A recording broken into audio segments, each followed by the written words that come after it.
the year, ending with the G20 Leader Summit.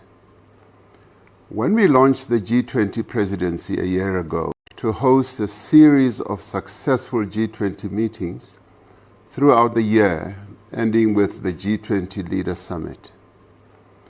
When we launched the G20 presidency a year ago, I said that this must be the people's G20.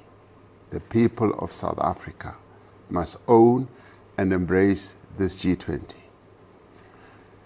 I said it cannot belong just to the leaders, but to the millions of people who have a stake in the discussions and the decisions that will be taken by the G20. This was the first time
summits on 6 continents.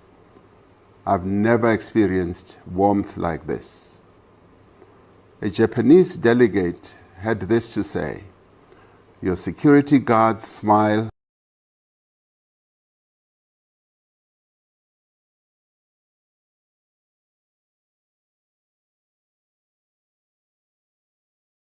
treats us like welcomed family, not foreign dignitaries." Commenting about our Ubuntu philosophy, one trade representative said, "In other countries, hospitality is a transaction. Here in South Africa, it feels like a tradition." A French delegate shared something profound when they said, "We came to discuss economic frameworks, but what we'll remember is how your people made us feel. That is not soft power. That is real power."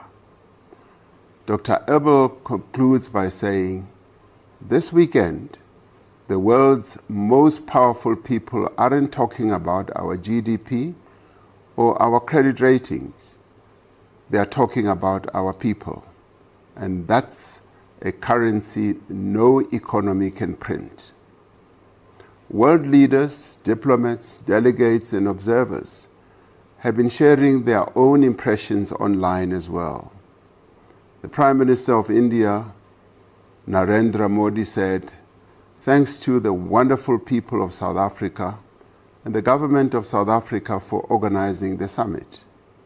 The Managing Director of the International Monetary Fund, Kristalina Georgieva, praised South Africa's incredible hospitality.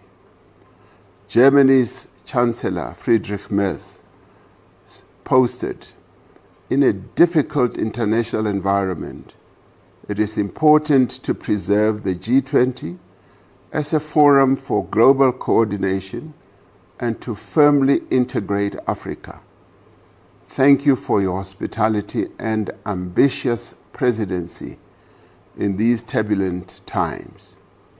The UN Development Programme's South Africa representative wrote, "South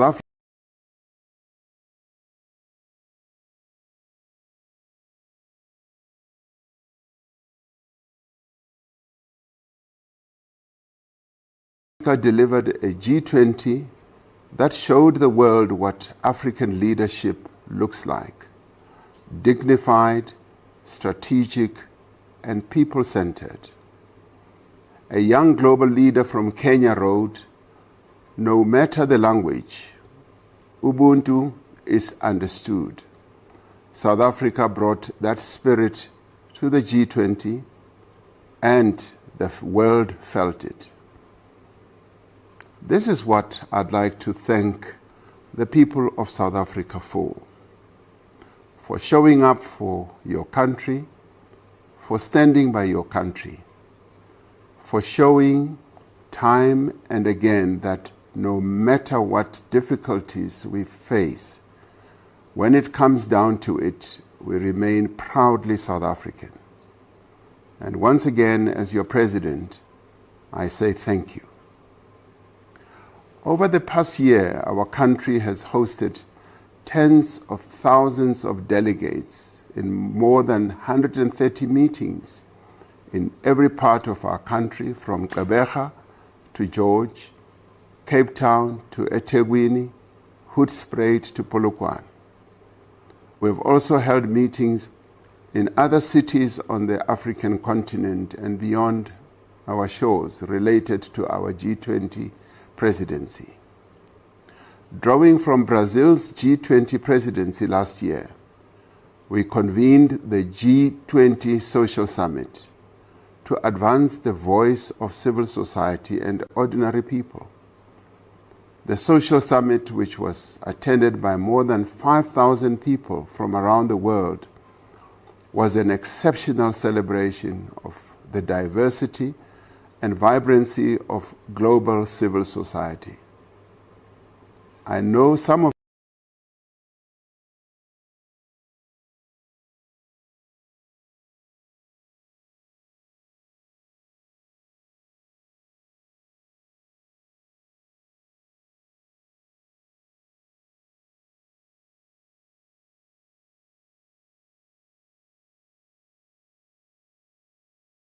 you for any difficulties you might have experienced. We thank the many people from across the country who welcomed visitors to our cities, to our towns, through our airports, living in our hotels for the time they were here, conference centers, restaurants, and tourist sites. We thank our security services personnel who ensured that all G20 events took place without any incident. We thank all members of different social sectors who participated in the engagement groups and in other G20 activities throughout the year.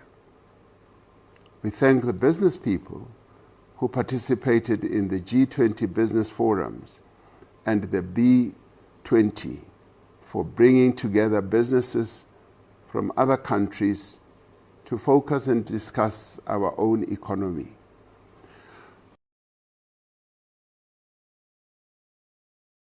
We thank the presiding officers and members of parliament, members of the judiciary, academics, and many others who organized their own sector G20 meetings.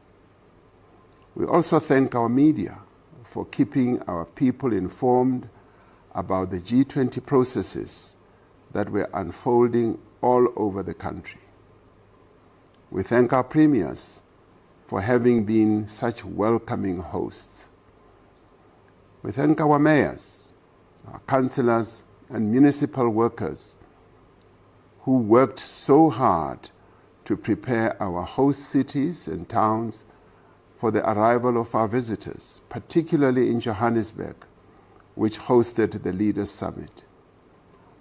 These cities and towns showed what can be done when a concerted and coordinated effort is made to fix potholes and street lights, to clean up our streets and maintain our infrastructure.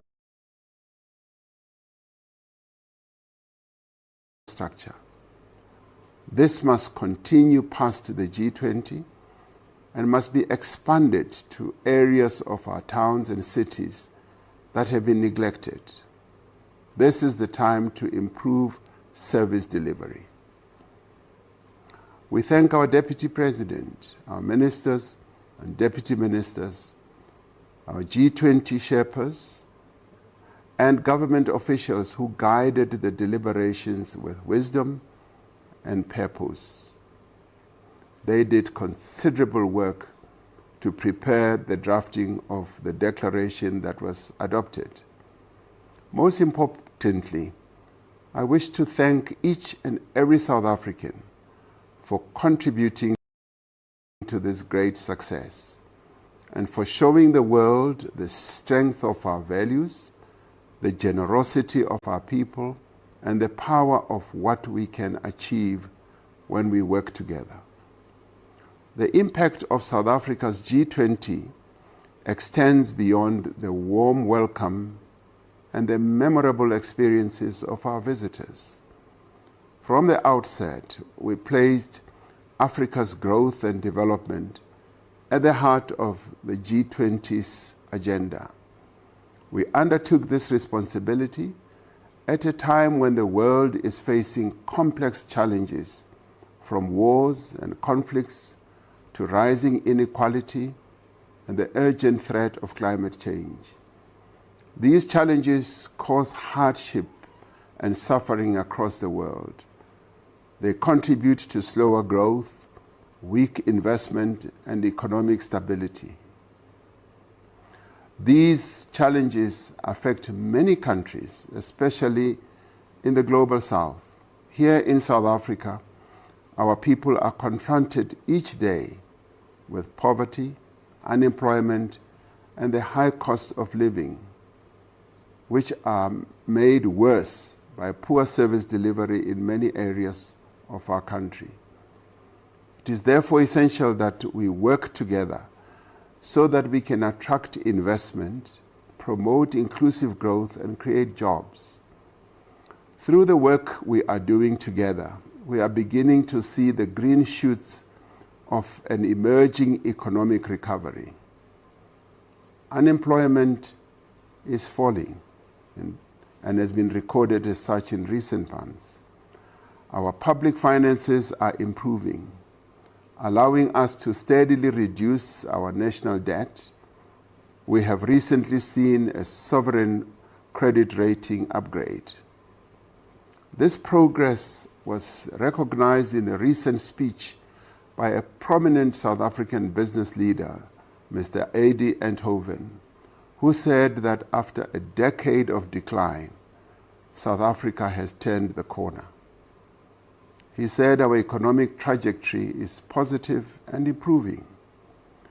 We are also working together to confront some of our greatest social challenges, such as crime and the violence perpetrated by men against women.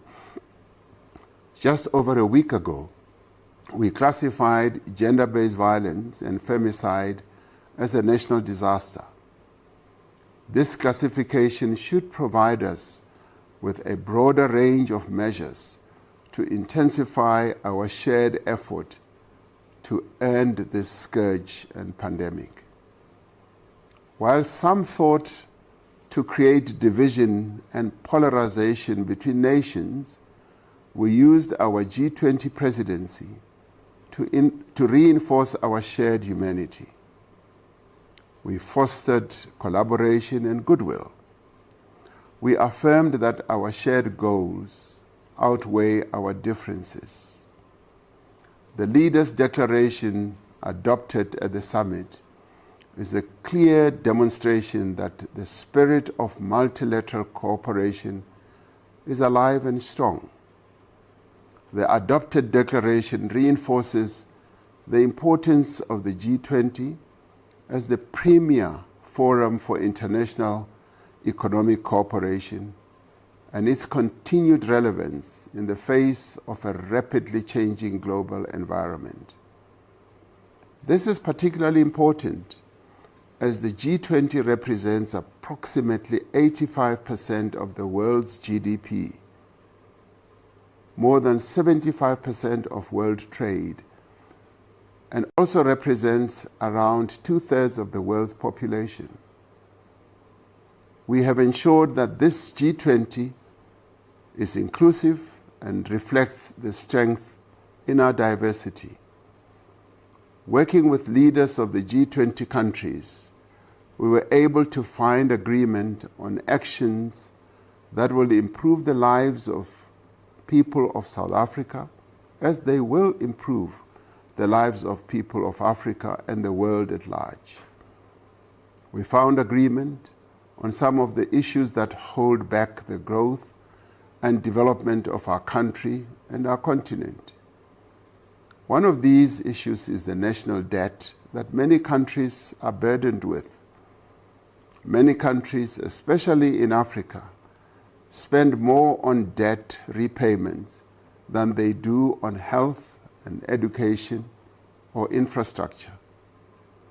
The G20 leaders agreed on further mechanisms to provide relief to countries with unsustainable debt levels, to reduce the cost of debt, and to increase affordable financing, especially from international development banks.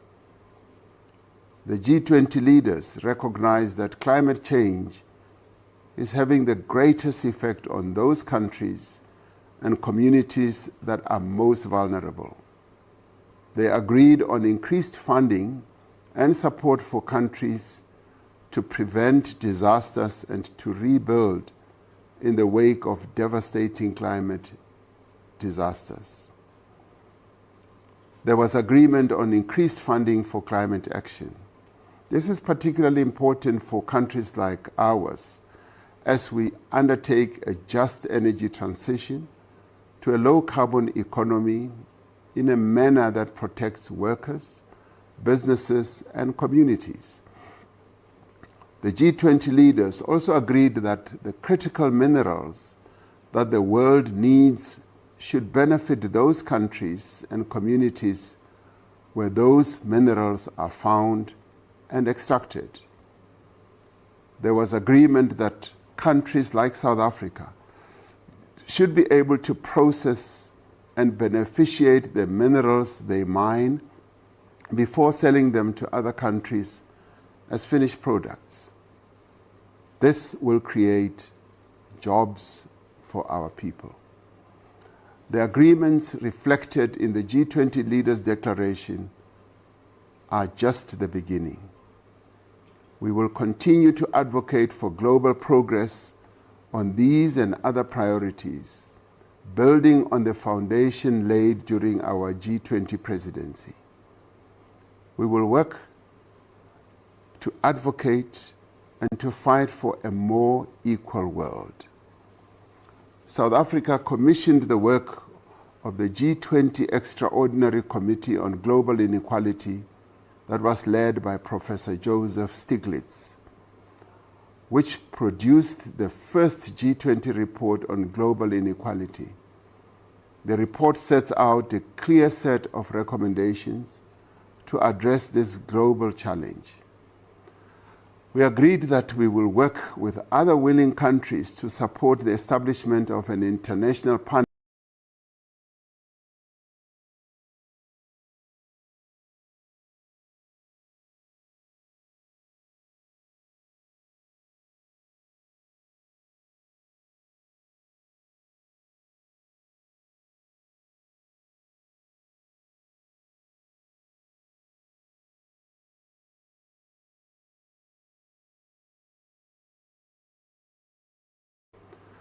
We agreed that we will work with other willing countries to support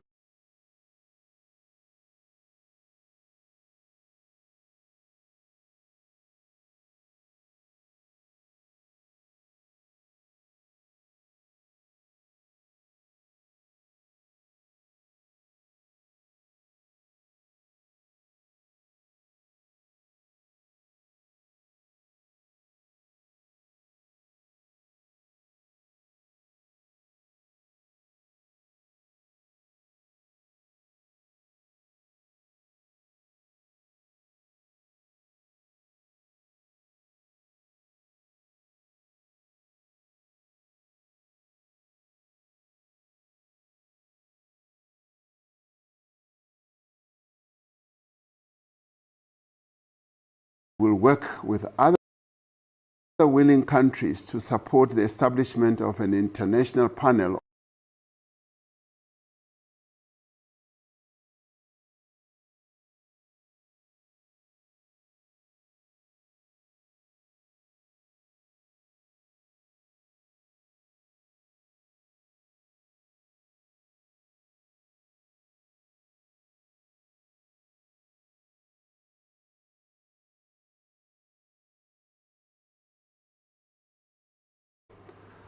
We agreed that we will work with other willing countries to support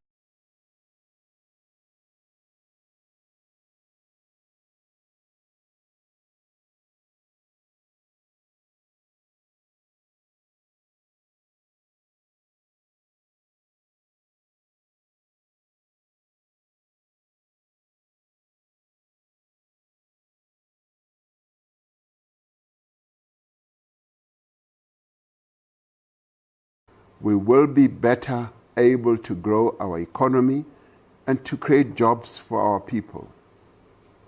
The G20 consists of 19 countries plus the European Union and now the African Union.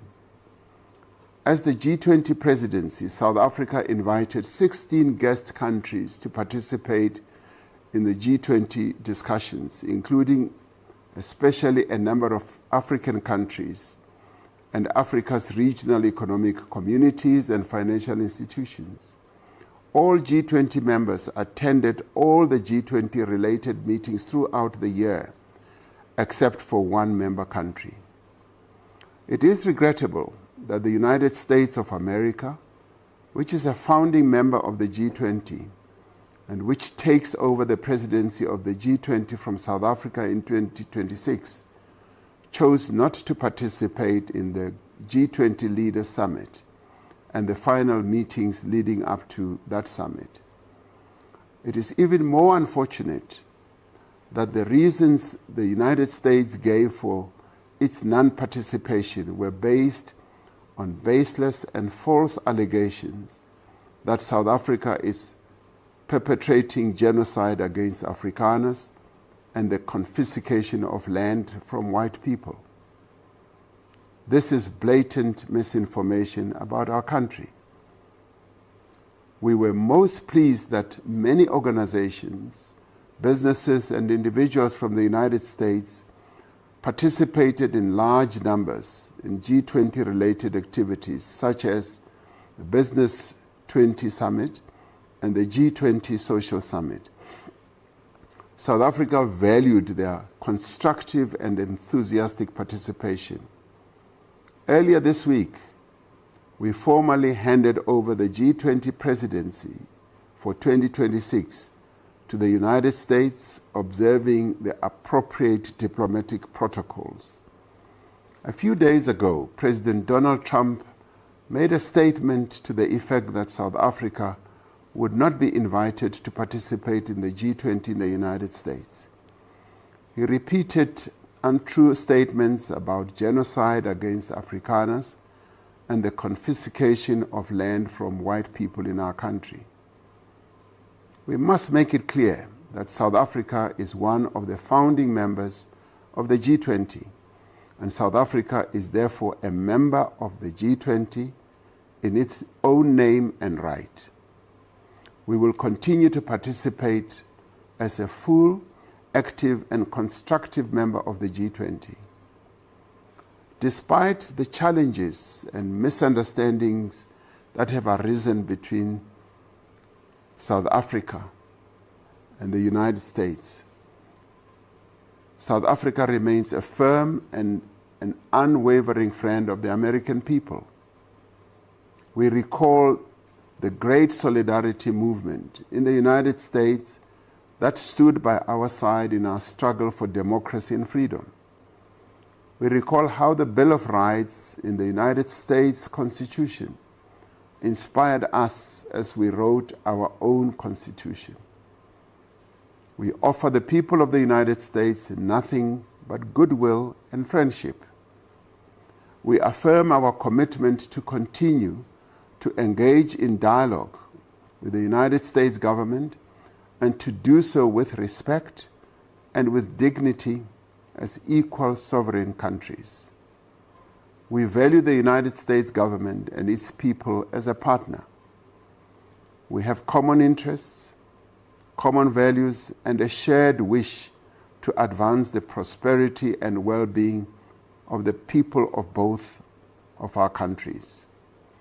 As a country, we are aware that the stance taken by the United States administration has been influenced by a sustained campaign of disinformation by groups and individuals within our country, in the United States and elsewhere.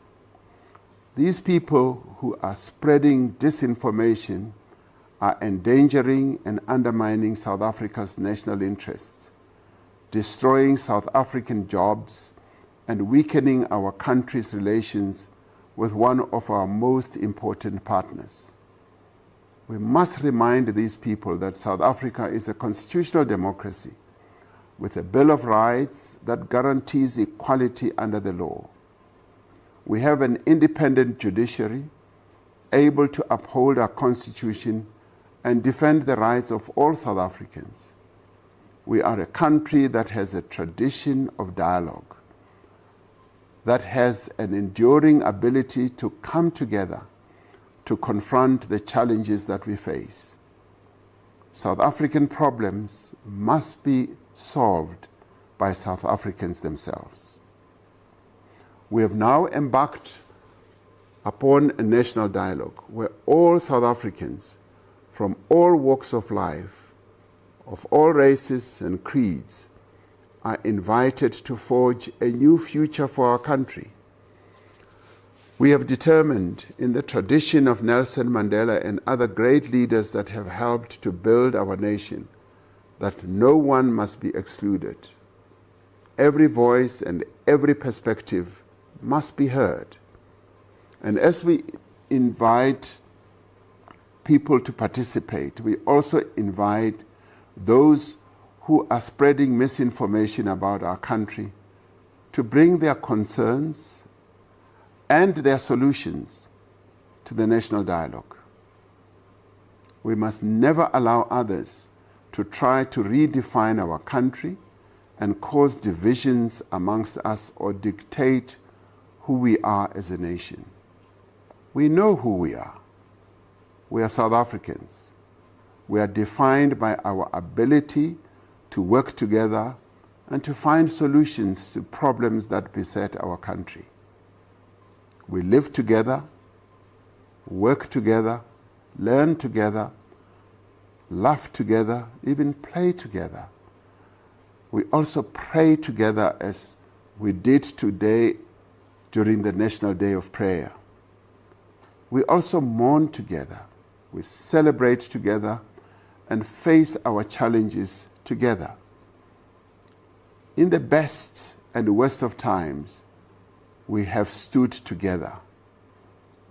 We must work with greater focus and determination to address the many challenges our country is facing and make our South Africa a peaceful, prosperous, and great nation.